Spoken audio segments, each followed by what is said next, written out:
नमस्कार दोस्तों, आपका स्वागत है आपके अपने YouTube चैनल राजेंद्र क्लासेज में। दोस्तों अपन यहाँ पे कर रहे थे कि वॉल्यूम निकाल रहे थे, यानी कि आयतन निकाल रहे थे, यानी कि घनाभ घन बेलन शंकु गोला। ठीक है, और ये क्लास यहाँ पे सेकंड रहेगी। क्लास 1 मैंने यहाँ पे अपलोड कर दिया है, बहुत ही शानदार तरीके से, काफ़ी अच्छी तरीके से मैंने इसमें समझाया था। जो स्टूडेंटों को बिल्कुल भी समझ में नहीं आता है ना भाई, एक बार उस वीडियो को जरूर देख लेना, आपको जरूर समझ में आएगा। ठीक है, आप सभी को ये पता तो है ही कि घनाभ घन बेलन शंकु गोला, इनसे क्वेश्चन तो आपका आता ही है और आप छोड़ देते हो। क्यों? क्योंकि आपको फॉर्मूला याद नहीं रहता है, इसकी वजह से इन क्वेश्चनों को आप छोड़ देते हो। छोड़ना बिल्कुल भी नहीं है, ठीक है, छोड़ना बिल्कुल भी नहीं है। अगर आप एक क्वेश्चन छोड़ते हो ना, तो कई कई लाखों स्टूडेंट उस क्वेश्चन को कर लेते हैं, क्योंकि उनको ये वीडियो ऐसे वीडियो देख लेते हैं वो। तो आपको छोड़ना नहीं है। मैं आपको घनाभ के बारे में बता दिया, घन के बारे में बता दिया, बेलन के बारे में बता दिया। मैंने अभी इनके बारे में बेसिक जानकारी आपको दी है कि इनका फॉर्मूला क्या होता है, घनाभ क्या होता है, घन क्या होता है, बेलन क्या होता है। अब जो आज की वीडियो के अंदर मैं आपको शंकु के बारे में, गोले के बारे में और क्वेश्चन कराऊंगा। ठीक है, पहले तो मैं आपको बेसिक जानकारी दे रहा हूँ, उसके बाद में अपन क्वेश्चन भी करेंगे, है ना, क्वेश्चन सीरीज भी चलेगी ताकि आपकी प्रैक्टिस भी हो जाए। तो आपको बिल्कुल भी टेंशन नहीं लेना है, बिल्कुल भी घबराना नहीं है। क्लास सेकंड है। जिन भी स्टूडेंटों ने यहाँ पे क्लास 1 को नहीं देखा है तो क्लास 1 को देखना भाई पहले, क्योंकि अगर उसको नहीं देखोगे तो यहाँ से आपको समझ में नहीं आएगा बिल्कुल भी, और आप वीडियो को स्किप कर दोगे। और आपको वीडियो को बिल्कुल भी स्किप नहीं करना है। अगर स्किप करोगे तो अभी चले जाओ, है ना, क्योंकि आपको यहाँ पर आप स्किप करोगे ना तो आपको बिल्कुल भी समझ में नहीं आएगा। ठीक है भाई, बिल्कुल भी समझ में नहीं आएगा। तो आपको पूरी वीडियो को देखना है, कंप्लीट वीडियो को देखना है। और एक बात और यहाँ पे कि इस वीडियो को शेयर भी कर देना अपने दोस्तों के पास में, जिनको घनाभ घन बेलन शंकु गोला इनसे रिलेटेड उनको प्रॉब्लम होती है, उनको कोई समझ में नहीं आता है, तो उनको वहाँ पे भेज देना, उनको शेयर कर देना। ठीक है, और जिन्होंने चैनल को सब्सक्राइब नहीं कर रखा है, चैनल को सब्सक्राइब तो कर लेना भाई। ठीक है, ताकि इसी प्रकार की वीडियो का नोटिफिकेशन आपके पास आता रहे, तो कर लेना भाई। ठीक है, करने में कुछ भी नहीं जाता है, चैनल को ज़रूर सब्सक्राइब कर लेना। तो चलिएगा आप दोस्तों, अपन आज की वीडियो को स्टार्ट करते हैं। अब यहाँ पर अपन आगे शंकु। दोस्तों आप यहाँ पर जिस भी यहाँ पर ये जो आकृति यहाँ पे देख रहे हो, यहाँ पर इस तरह का आकृति को अपन बोलते हैं शंकु। ठीक है, क्या बोलते हैं? शंकु। इसके अंदर दोस्तों यहाँ पर एक त्रिज्या होती है, इसके अंदर दोस्तों एक ऊंचाई होती है, और इसके अंदर दोस्तों एक तिर्यक ऊंचाई भी होती है। ठीक है, बोलते हैं, तो इसको आपको याद रखना है, इसकी तिर्यक ऊंचाई होती है और इसके अंदर त्रिज्या होती है। अब दोस्तों अपन बात करते हैं इसके अंदर फॉर्मूले की, कि यहाँ पर इसके अंदर कौन कौन से फॉर्मूले यूज होंगे। इस शंकु तो मैंने आपको बता दिया कि इस तरह का शंकु होता है। अब दोस्तों यहाँ पर देखिएगा, शंकु के वक्र पृष्ठ का क्षेत्रफल क्या होता है। आपको दोस्तों फॉर्मूले को नोट करते हुए चलना है। पहला दोस्तों यहाँ पर देखिएगा, यानी कि देखिएगा दोस्तों यहाँ पर शंकु, ठीक है, शंकु का वक्र पृष्ठीय क्षेत्रफल, ठीक है, वक्र यानी कि पृष्ठीय क्षेत्रफल। ठीक है, शंकु का वक्र पृष्ठीय क्षेत्रफल होता है दोस्तों यहाँ पे पाई, ठीक है, पाई आर एल। ठीक है, क्या होता है? पाई आर एल होता है। और शंकु का आयतन होता है, देखिएगा, शंकु का आयतन, ठीक है, शंकु का आयतन यहाँ पे मैं लिख देता हूँ, शंकु का आयतन होता है 1/3। ठीक है, और यहाँ पे होता है पाई आर स्क्वायर एच। ठीक है, इस प्रकार से होता है। आपको शंकु के अंदर दो फॉर्मूले आपको याद रखना है, कि शंकु का वक्र पृष्ठीय क्षेत्रफल क्या होता है, पाई आर एल होता है, और शंकु का आयतन क्या होता है, 1/3 पाई आर स्क्वायर एच होता है। इतना आप याद रखिएगा। और दोस्तों नेक्स्ट है आपका गोला। दोस्तों एक गोला पूरा गोला होता है, ठीक है, और एक अर्ध गोला होता है। तो आपको दोनों फॉर्मूले आपको याद रखना है। देखिएगा यहाँ पे दोस्तों पहला है गोले का संपूर्ण पृष्ठीय क्षेत्रफल। देखिएगा यहाँ पे मैं लिख देता हूँ आपको गोले का, ठीक है, गोले का संपूर्ण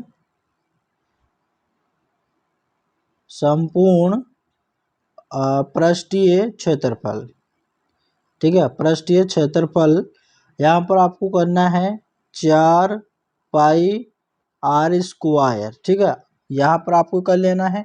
और दोस्तों ये तो पूरे गोले का हो गया। एक और होता है अर्ध गोला। क्या होता है? अर्ध गोले, अर्ध गोले का संपूर्ण पृष्ठीय क्षेत्रफल, ठीक है, संपूर्ण पृष्ठीय क्षेत्रफल क्या होता है? 3 पाई आर स्क्वायर, ठीक है, इस प्रकार से होता है। आपको नोट करते हुए चलना है। जिस भी कॉपी में आप नोट करते हो उसमें आपको नोट करते हुए चलना, ताकि फ्यूचर में आपको इन फॉर्मूले को ना देखना पड़े। अब आगे चलिएगा दोस्तों, आगे और इनके फॉर्मूले हैं। देखिएगा एक है अर्ध गोले का क्षेत्रफल, ठीक है। पहले तो मैंने जो संपूर्ण पृष्ठ क्षेत्रफल बताया, अब मैं आपको सिर्फ क्षेत्रफल बता रहा हूँ। यहाँ पर देखिएगा, यहाँ पे है अर्ध गोले का क्षेत्रफल। अर्ध गोले का क्षेत्रफल क्या है? यहाँ पे पाई आर स्क्वायर बटे यहाँ पे 2, ठीक है, इस प्रकार से है। और नेक्स्ट है आपका गोले का आयतन, ठीक है, गोले का आयतन,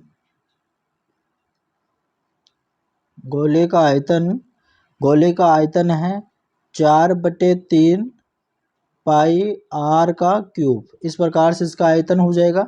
अर्ध गोले का आयतन देखिएगा, अर्ध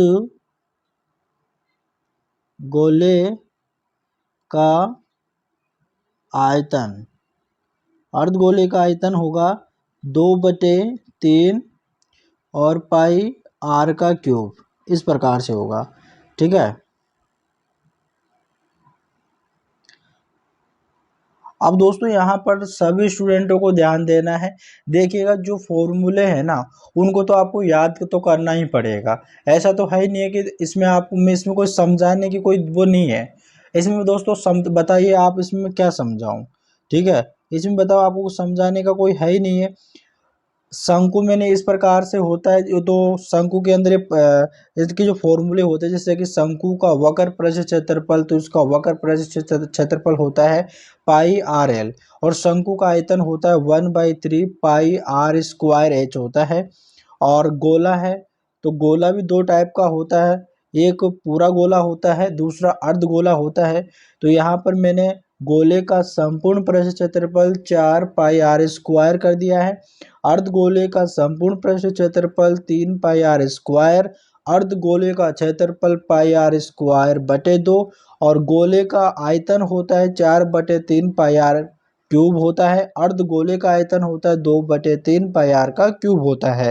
ये मैंने आपको फॉर्मूले बता दिए। अब दोस्तों इन फॉर्मूले को आपको याद तो करना ही पड़ेगा। और दोस्तों मैंने आपको बता रखा है कि एक वाइट कलर का बिल्कुल प्लेन पेज एक आप ले लो, उसमें मैथ के जितने भी फॉर्मूले हैं उन सभी फॉर्मूले को उसमें लिख के, जहाँ पर भी आप स्टडी करते हो, जहाँ पर भी आप पढ़ाई करते हो, जो भी आपका रूम है वहाँ पे उसके, जहाँ पर आप सोते हो, अपना जो बेड है उसके सामने उसको चिपका लो, मोटे मोटे अक्षरों में उसको लिख लो। वहाँ पे चिपकाने के बाद में जब भी आप वहाँ पे आराम करो, जब भी आप सो रहे हो, जब भी आप उठ रहे हो, तो उसको एक बार अपनी नज़रों के सामने से निकाल लो, ताकि दोस्तों आपको उनको यहाँ पर आपको याद ना करना पड़े। क्योंकि दोस्तों जब आपको रोज़ रोज़ आपके आंखों के सामने से वो निकलेगा, तो आपके वो दिमाग में फिट हो जाएगा और आपको वहाँ पे ज़्यादा दिक्कत नहीं आएगी। अगर दोस्तों आप उसको याद करने की कोशिश करोगे तो आपको याद नहीं होएगा, ठीक है, आप परेशान हो जाओगे। आप याद करते करते आगे बढ़ोगे, पीछे के भूल जाओगे, तो आपको ये दिक्कत होएगी। आपको जितने भी फॉर्मूले हैं मैथ के, उन सभी फॉर्मूले को लिख के अपने रूम में चिपका लो। जितने मैंने आपको देखो जो इनके फॉर्मूले बताए हैं, उन सभी फॉर्मूले को अपने कॉपी में नोट कर लेना और उनको लिख लेना। एक वाइट बिल्कुल प्लेन एक पेज ले लेना, उसको लिख लेना। अब दोस्तों इसमें वो समझाने की वो कोई नहीं है। इसमें अब बताओ इसमें मैं क्या समझाऊं?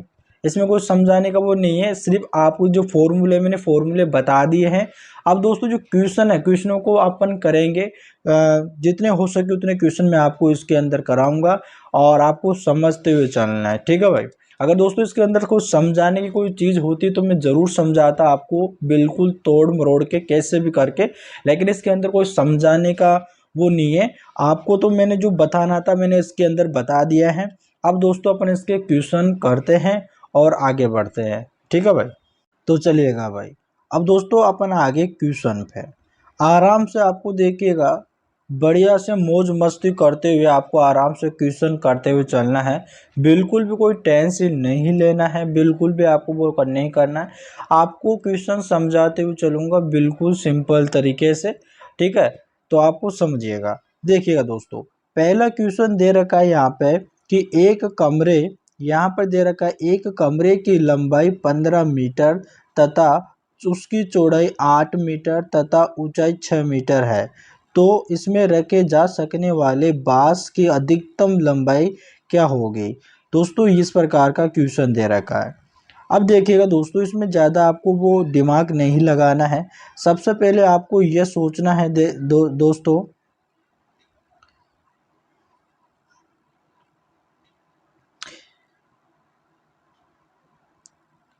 इसके अंदर दोस्तों सबसे पहले आपको ये सोचना है, जैसे कि दोस्तों जो कमरा होता है वो कुछ इस तरह का होता है। देखिएगा, कमरा कुछ इस तरह का होता है आपका, ठीक है। यानी कि उसके आयत आयत यानी कि आयत की आकृति होती है और इस प्रकार से यहाँ पर इसकी चौड़ाई होती है, ठीक है।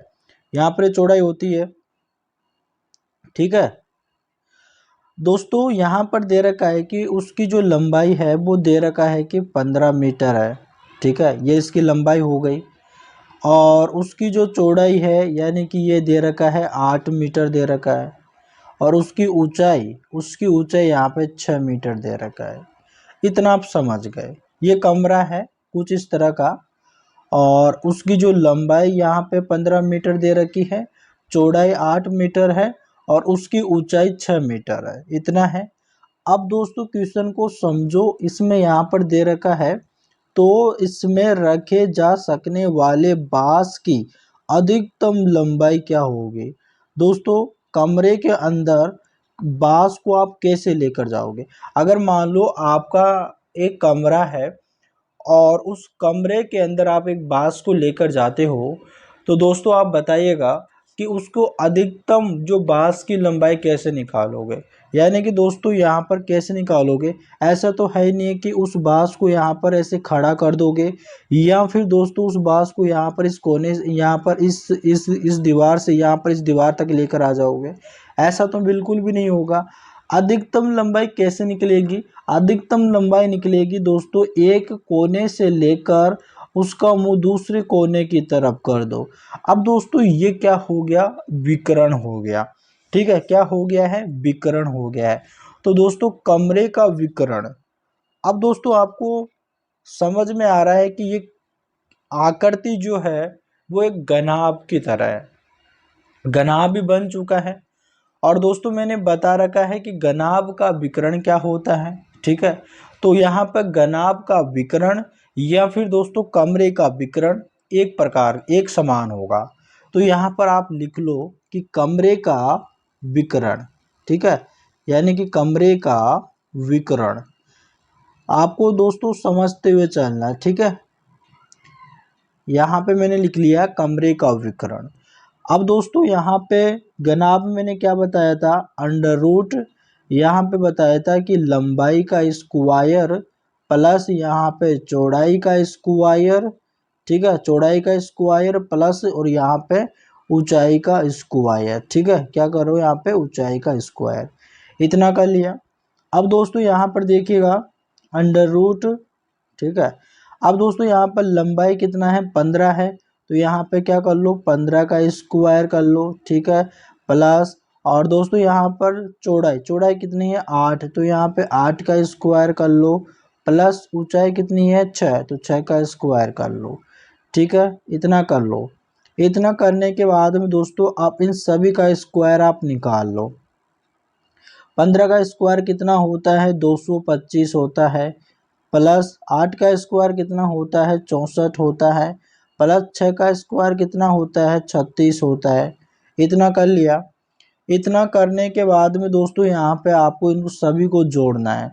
अब सभी को जोड़ना है तो देखिएगा यहाँ पे 6 और 4 कितना होता है, 6 और 4 10 होता है, 10 और 5 कितना होता है, 15 होता है, ठीक है। 15 हो गया, 15 का मैंने यहाँ पे लिख लिया, 5 लिख लिया। अब दोस्तों यहाँ पर 6 और 3 कितना होता है, 6 और 3 9 होता है, 9 और 2 कितना होता है, 11, ठीक है। कितना होता है दोस्तों,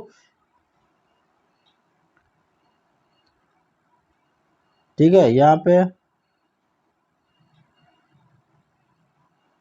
1 मिनट रुकिएगा दोस्तों, यहाँ पे 15 आया था ना, यहाँ पे दो को दोस्तों यहाँ पर जोड़ने पर 6 और 4 10 हो गया, 10 और 5 कितना हो गया, 15 हो गया। 15 का 5 और एक यहाँ पर कैरी का लग जाएगा, और फिर यहाँ पर 6 और 3 कितना होता है, 9 होता है, और 9 और 2 कितना होता है, 11 होता है, और एक कैरी का यहाँ पे 12 हो जाएगा, 12 का 2, फिर यहाँ पर एक कैरी का लग जाएगा, फिर दोस्तों यहाँ पर 2 एक कितना हो जाएगा, 3 हो जाएगा, यानी कि 325 आ जाएगा। 325 यहाँ पर अंडर रूट लगा दो, ठीक है। अब दोस्तों अगर 325 यहाँ पे इसका कोई वर्गमूल नहीं होता है, ठीक है, इसका कोई वर्गमूल नहीं होता है, तो मैंने दोस्तों आपको बता रखा है कि जब भी बिना जो वर्गमूल की जो संख्या होती है उसका वर्गमूल कैसे निकाले, तो आपको वीडियो को देखना चाहिए, आपको चैनल पर जाकर वीडियो को सर्च कर लेना। दोस्तों यहाँ पर 325 का अगर वर्गमूल निकालते हैं तो ये होता है 18.02 मीटर, ठीक है, इतना होता है। तो इसका करेक्ट आंसर क्या हो जाएगा दोस्तों, इसका करेक्ट आंसर हो जाएगा 18, यहाँ पे हो जाएगा दोस्तों 18.02 मीटर हो जाएगा। 1 मिनट इसको मैं थोड़ा छोटा कर देता हूँ ताकि आपको सही समझ में आ जाए, ठीक है भाई, समझ गए दोस्तों। यहाँ पे दोस्तों इस क्वेश्चन में ज़्यादा कुछ भी नहीं था, छोटा क्वेश्चन था, सिर्फ आपको समझने की यहाँ पे ज़रूरत है, आपको क्वेश्चन को समझना है। मैथ के अंदर क्या है दोस्तों, क्वेश्चन को समझना। अगर क्वेश्चन आपके समझ में आ गया है तो आप क्वेश्चन को कर लोगे, अगर आपको क्वेश्चन समझ में नहीं आया है तो आप कितने ही पचाटे खा जाओ लेकिन आप क्वेश्चन को नहीं कर पाओगे। तो मेन बात है क्वेश्चन को समझना। अब दोस्तों यहाँ पर घनाभ की जगह कमरा दे दिया है, और वो कमरा दोस्तों घनाभ की आकृति का है, ठीक है, घनाभ की आकृति का कमरा है, इस प्रकार से। तो आपको कन्फ्यूज बिल्कुल भी नहीं होना है, आपको समझदार बनना है, आपको दिमाग लगाना है। यानी कि दोस्तों क्वेश्चन को मैं आपको फिर से एक बार रिपीट कर देता हूँ, ताकि आपको अगर कोई समझ में नहीं आई है, कोई चीज़ समझ में नहीं आई है तो आपको दोबारा समझ लेना है। दोस्तों यहाँ पर क्वेश्चन है कि क्वेश्चन में है कि एक कमरे की लंबाई 15 मीटर दे रखा है तथा चौड़ाई उसकी 8 मीटर है, ऊंचाई उसकी 6 मीटर है, तो इसमें रखे जा सकने वाले बांस की अधिकतम लंबाई क्या होगी। दोस्तों यहाँ पे देखिएगा, यहाँ पर इसकी ये लंबाई हो जाएगी, यहाँ पर इधर लंबाई हो जाएगी, तो लंबाई यहाँ पर 15 मीटर हो गई, और इधर दोस्तों यहाँ पे वृत्त इसकी चौड़ाई हो जाएगी जो कि 8 मीटर है, और इस यहाँ पर इसकी हाइट हो जाएगी इधर, यानी जो कि यहाँ पर 6 मीटर है। इतना क्लियर है। ये तो दोस्तों आपको समझ में आ गया होगा, जब मैंने क्लास 1 आपको बताई थी, क्लास 1 में बताया था, ठीक है, क्लास 1 में बताया था, जो सारी चीज़ें बता रखी थी, चौड़ाई, इसकी लंबाई, इसकी ऊंचाई, घनाभ किस प्रकार से होती है। अब दोस्तों यहाँ पर आपको ऐसा सोचोगे कि सर जी आपने तो हमें कमरे का विकर्ण तो बताया नहीं है, लेकिन दोस्तों आपको यहाँ पर दिमाग लगाना है कि जो ये बन रहा है वो एक घनाभ के जैसा ही बन रहा है, तो यहाँ पे और जो बांस को लेके जा रहा है तो उसकी अधिकतम लंबाई कैसे निकलेगी भाई, एक कमरे का जो एक कोना है और उस कोने से दूसरे कोने यानी उसका, यानी कि तिरछा करना आपको, तो इस प्रकार से दोस्तों उसकी यहाँ पर विकर्ण हो जाएगा, तो कमरे का विकर्ण या घनाभ का विकर्ण समान हो गया। तो यहाँ पर कमरे का विकर्ण निकाल लो, अंडर रूट लंबाई का स्क्वायर प्लस चौड़ाई का स्क्वायर प्लस ऊंचाई का स्क्वायर, तो आपको इसको रख देना है, तो आपका आंसर आ जाएगा, यानी कि 18.02 मीटर हो जाएगा। समझ गए? तो चलिएगा अपन चलते हैं हमारा अगले क्वेश्चन की ओर। देखिएगा दोस्तों, अगला क्वेश्चन है, झंडा लगाने का पाइप है जिसकी त्रिज्या 7 सेंटीमीटर, ऊंचाई 60 सेंटीमीटर है, 2 रुपये प्रति वर्ग सेंटीमीटर से पेंट कराने का खर्चा बता दो। ठीक है, ये क्वेश्चन आपका। अब देखिएगा इस क्वेश्चन को कैसे करेंगे। दोस्तों यहाँ पर झंडा लगाने का पाइप, दोस्तों झंडा लगाते हो तो दोस्तों पाइप कुछ इस तरह का होता है। ठीक है, यानी कि कुछ इस तरह का पाइप होता है, यानी कि ठीक है, यानी कुछ इस तरह का पाइप होता है, उसके अंदर यहाँ पर झंडा इस प्रकार से पुरो देते हैं। ठीक है, तो ये हो गया एक झंडा, यानी कि पाइप हो गया। अब दोस्तों यहाँ पर बोल रहा है कि उसकी जो त्रिज्या है वो 7 सेंटीमीटर है, यानी कि दोस्तों यहाँ पर ये जो गोला है ना, यहाँ पर ये गोला है, इसकी यहाँ पर जो त्रिज्या है वो कितनी है, त्रिज्या कितनी है यहाँ पर 7 सेंटीमीटर हो जाएगी। ठीक है, और उसकी ऊंचाई, यानी कि यहाँ पर इसकी जो ऊंचाई है, हाइट है, एच है, वो कितना है, 60 सेंटीमीटर है। इतना क्लियर हो गया। इतना क्लियर होने के बाद हम दोस्तों यहाँ पर आपको क्वेश्चन को करना है, यहाँ पर उसको तो मैंने समझाने के लिए लिखा था दोस्तों, आपको जब भी एग्जाम देने जाओ तो आपको लिखना नहीं है, आपको माइंड में करना है। यहाँ पे दोस्तों बोल रहा है, अब दोस्तों यहाँ पर देखिएगा, वो एक तरह का बेलन हो गया है। ठीक है, क्या हो गया, एक तरह से बेलन हो गया है, यानी कि देखिएगा दोस्तों यहाँ पर कुछ इस तरह का बेलन होता है, तो वो यहाँ पर वो झंडा लगाने का जो पाइप भी है वो कुछ इस तरह का है, तो यहाँ पर एक बेलन की आकृति जैसा हो गया है। तो दोस्तों यहाँ पर बोल रहा है कि उसको पेंट कराना है। ठीक है, तो उसका खर्चा आपको बताना है। तो दोस्तों सबसे पहले तो यहाँ पर आपको क्या करना है, उस पाइप का पूरा एरिया आपको निकालना है। ठीक है, उस पाइप का पूरा एरिया निकालना है। तो पूरा एरिया निकालने के लिए अपन क्या करते हैं, उसका संपूर्ण पृष्ठीय क्षेत्रफल निकालते हैं। तो दोस्तों आपको पता होगा कि बेलन का संपूर्ण पृष्ठीय क्षेत्रफल क्या होता है, 2πr/h, यही होता है। ठीक है, अब दोस्तों यहाँ पर देखिएगा कि इसका मान रखेंगे 2 गुणा पाई का मान होता है 22/7 गुणा आर कितना यहाँ पे 7 सेंटीमीटर, तो यहाँ पर 7 कर दो, गुणा, और यहाँ पे दोस्तों 60 है इसकी ऊंचाई, तो यहाँ पर 60 कर दो। 7 से 7 कट गया यहाँ पे। ठीक है, 7 से 7 कट गया है। अब देखिएगा दोस्तों यहाँ पे 6 दूनी 12, अब देखिएगा यहाँ पर 22 गुणे और 6 दूनी 12 और यहाँ पर 120 हो जाएगा। अब दोस्तों यहाँ पर इसका मल्टीप्लाई करो, 12 दूनी 24, 24 के 4, 2 हासिल यहाँ पे कैरी का लग जाएगा, 12 दूनी 24, 24 और 2 कितना होता है, 26 होता है। यहाँ पर हो गया 2640 वर्ग सेंटीमीटर। ठीक है, यही हो गया आपका, यानी कि वर्ग सेंटीमीटर, वर्ग सेंटीमीटर, ये इसका क्षेत्रफल निकल गया। किसका क्षेत्रफल निकल गया, यानी कि उस पाइप का पूरा क्षेत्रफल निकल गया, यानी कि 2640 वर्ग सेंटीमीटर, इतना निकल गया। यानी कि इस एरिया पे, इस क्षेत्र पे आपको पेंट करना है। ठीक है, पेंट करना है। पूरा एरिया निकल गया कि पूरा एरिया कितना है इसका, 2640 वर्ग सेंटीमीटर है। अब इतना है, अब इतना है तो दोस्तों, और यहाँ पे बोल रहा है कि 2 रुपये प्रति वर्ग सेंटीमीटर, यानी कि एक वर्ग सेंटीमीटर पे, एक वर्ग सेंटीमीटर पे कितना ले रहा है, 2 रुपये ले रहा है। ठीक है, एक वर्ग सेंटीमीटर पे कितना ले रहा है, 2 रुपये ले रहा है, और आपको करना कितने पे है, 2640 पे। तो यहाँ पे 2640 पे करना है, तो 2640 का मल्टीप्लाई 2 में कर दो, तो यहाँ पे हो जाएगा 0, 4 दूनी 8 हो जाएगा, 6 दूनी 12 का 2, 2 दूनी 4 1 5 हो जाएगा, यानी 5280 हो जाएगा। ठीक है, 5280 रुपये आपका क्या हो जाएगा, उसके अंदर टोटल खर्च हो जाएगा। इतना समझ गए दोस्तों, सिंपल क्वेश्चन था ना भाई। बताओ भाई, सभी को समझ में आ गया ना।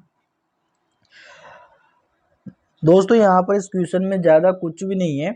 अगर आपको दोस्तों समझ में आया है तो जल्दी से वीडियो को लाइक कर देना है। आपको समझ में नहीं आया है तो मैं आपको इस बार फिर से रिपीट कर देता हूँ। दोस्तों झंडा लगाने का पाइप, दोस्तों एक गोल गोल सा एक पाइप होता है, ठीक है भाई, एक पाइप होता है, वो एक बेलन की आकृति जैसा ही होता है। तो बेलन की आकृति जैसा ही होता है, तो एक गोल टाइप का होता है, ठीक है। तो उसकी जो त्रिज्या भी यहाँ पर दे रखा है कि त्रिज्या इसकी 7 सेंटीमीटर है, और उसकी ऊंचाई भी यहाँ पर दे दिया है कि उसकी ऊंचाई यहाँ पे 60 सेंटीमीटर है। दोस्तों यहाँ पर एक पाइप होता है, अगर आपने कभी झंडे को फिराया होगा आपको, ठीक है, इस प्रकार से कुछ होता है, या बांस मान लीजिए, कुछ भी मान लीजिए, कुछ इस तरह से होता है। अब दोस्तों यहाँ पर इसकी ऊंचाई तो दे दिया है कि 60 सेंटीमीटर है, और यहाँ पे जो इसकी जो त्रिज्या है वो कितनी है, 7 सेंटीमीटर है, ठीक है, इस प्रकार से दे दिया। अब दोस्तों यहाँ पर ये क्या हो गया, एक बेलन की आकृति जैसा ही तो हो गया, बेलन की आकृति जैसा ही हो गया है दोस्तों। तो यहाँ पे आपको पेंट करवाएगा, ठीक है, पूरे एरिया पर पेंट करवाएगा। तो पेंट पूरे एरिया पर करवाएगा तो सबसे पहले आपको उसका क्षेत्र तो चाहिए भाई। आप किसी चीज़ पर अगर पेंट कर रहे हो तो आप पहले उस एरिया को देखोगे कितना बड़ा एरिया है वो, तो उसके हिसाब से तो आप बताओगे भाई इतने, इसके अंदर इतने रुपए का खर्चा होगा। मान लो आप किसी मकान की अगर आप पुताई करोगे, है ना, किसी मकान की आप पुताई कर रहे हो, तो सबसे पहले उस मकान को देखोगे कितना बड़ा है, उसका एरिया कितना है, कितने दूर तक वो फैला हुआ है, तो उसके हिसाब से आप बताओगे कि भाई इसके अंदर इतना खर्चा हो जाएगा। सेम वैसा ही है, तो उसके अंदर पाइप का अंदर हमने पहले एरिया निकाला, तो उसका एरिया कितना है, 2640 वर्ग सेंटीमीटर आया, और 1 वर्ग सेंटीमीटर का कितना है, 2 रुपया है, खर्चा है, ये 2 रुपया खर्चा है। 2 रुपये खर्चा है, तो यहाँ पर 2640 का मल्टीप्लाई 2 में कर दिया है, तो 5280 रुपये यहाँ पर तो उसका टोटल खर्चा हो जाएगा। सिंपल क्वेश्चन था ना, समझ गए सभी लोग।